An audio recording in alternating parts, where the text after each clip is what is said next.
नमस्कार मित्रांनो, मी आपला टीचर सोमनाथ मोरे.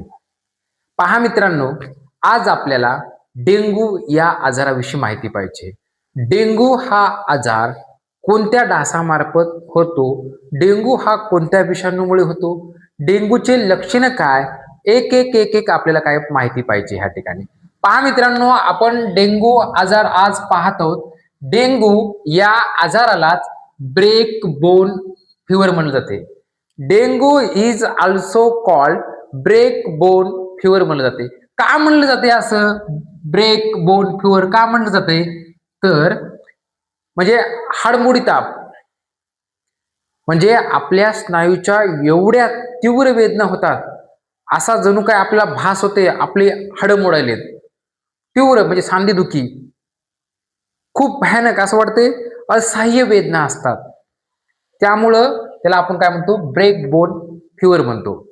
पण ऍक्च्युअली तसं काय हाडं मोडत नाहीत ह्या ठिकाणी. तीव्र असह्य वेदना होतात, असा भास होतो आपल्याला हाडं मोडल्यासारखा. त्यामुळे त्याला काय म्हणतो, ब्रेक बोन फीवर. लक्षात ठेवा, dengue also called as break bone fever म्हटलं जाते. नंतर डेंगू हा आजार कोणत्या विषाणूमुळे होतो? डेंगू हा आजार फ्लेवी व्हायरस या प्रकारातील डेन हा व्हायरस आहे बघा. डेन 1 ते 4 म्हणजे नेमकं काय सर? 1 ते 4 नेमकं काय हे? याचा अर्थ काय? तर विषाणू आहेत, 4 प्रकारचे विषाणू आहेत. फ्लेवी व्हायरस या प्रकारातील 4 विषाणू आहेत आणि या विषाणूमुळे काय होतो? डेंगू आजार होतो. म्हणजेच काय? डेन 1, डेन 2, डेन 3 आणि डेन 4 हे प्रकार, हे विषाणू. आणि ह्या विषाणूमुळे काय होतो? डेंगू हा आजार होतो. नंतर याचं संक्रमण कसं होते? प्रसार कसा होते? हा जो विषाणू आहे त्याचा प्रसार डासामार्फत होतो. त्या डासाचं नाव काय? Aedes aegypti. स्टार करा. एडिस इजिप्ती या डासामार्फत डेंगूचा काय होतो? प्रसार होतो. विषाणूजन्य रोग आहे. डेंगू हा आजार विषाणूमुळे होणारा आहे. मॉस्किटोज कोणता? एडिस इजिप्ती काय करतात? संक्रमण करतात आणि यांच्या मार्फत, आणि हा विषाणू चावल्यानंतर मध्ये सोडला जातोय. डेन 1, 2, 3, 4 सोडला जाते आणि आपल्याला काय होतो? डेंगू आजार होतोय. मग आता डेंगू झाला, याचं लक्षण काय आहेत? तर काय येणं? तीव्र ताप येणं, नंतर तीव्र डोकेदुखी असते, उलट्या होणं, आणि या आजारामध्ये सर्वात महत्वाचं लक्षण म्हणजे काय? डोळ्याच्या खोबणीत दुखणे, म्हणजे आय सॉकेट पेन होणं. आपले ह्या डेंगू आजाराचं सर्वात महत्वाचं लक्षण आहे डोळ्याच्या खोबणीत दुखणे, आय सॉकेट काय होणं? पेन होणं. नंतर रक्तातील, पहा या ठिकाणी रक्तातील रक्तबिंबिका, आपल्या रक्तातील रक्तबिंबिका म्हणजेच काय? प्लेटलेट्स यांचं प्रमाण काय होणं? तर कमी होणं.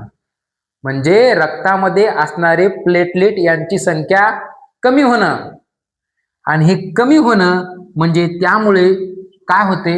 जर प्लेटलेट कमी झाल्या, शरीरामध्ये काय होते? रक्तस्राव होते. म्हणजेच त्याला आपण म्हणतो होमरेज होणं, आणि खूप घातक आहे. डेंगूमुळे माणूस मरतो, एवढा भयानक रोग आहे. मग याच्यावर उपचार आहे का? अगोदर नव्हती लस, आता लस उपलब्ध झाली. याच्यावर लस आहे. डेंगवॅक्सिया नावाची काय लस आहे. म्हणजे हे जे आजार आहे बघा डेंगू, आता हे म्हणजे नेमकं कोणत्या डासामार्फत होते? तर एडिस इजिप्ती. मग एडिस इजिप्ती डास कुठं वाढतात? तर जे साठलेलं पाणी असतंय, जे टायर असतील, जे काही भांडी असतील, त्याच्यामध्ये खूप दिवस झालं पाणी साठलेलं आहे, त्यामध्ये हे डास अंडी घालतात. आणि त्यांना जर पोषक वातावरण भेटलं तर यांची काय होते? झपाट्यानं काय होते? वाढ होते.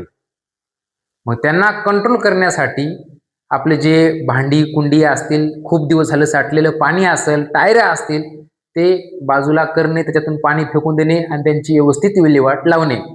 आपण डेंग्यू हा आजारापासून बचाव करू शकतो आपला आजूबाजूचा परिसर स्वच्छ ठेवून.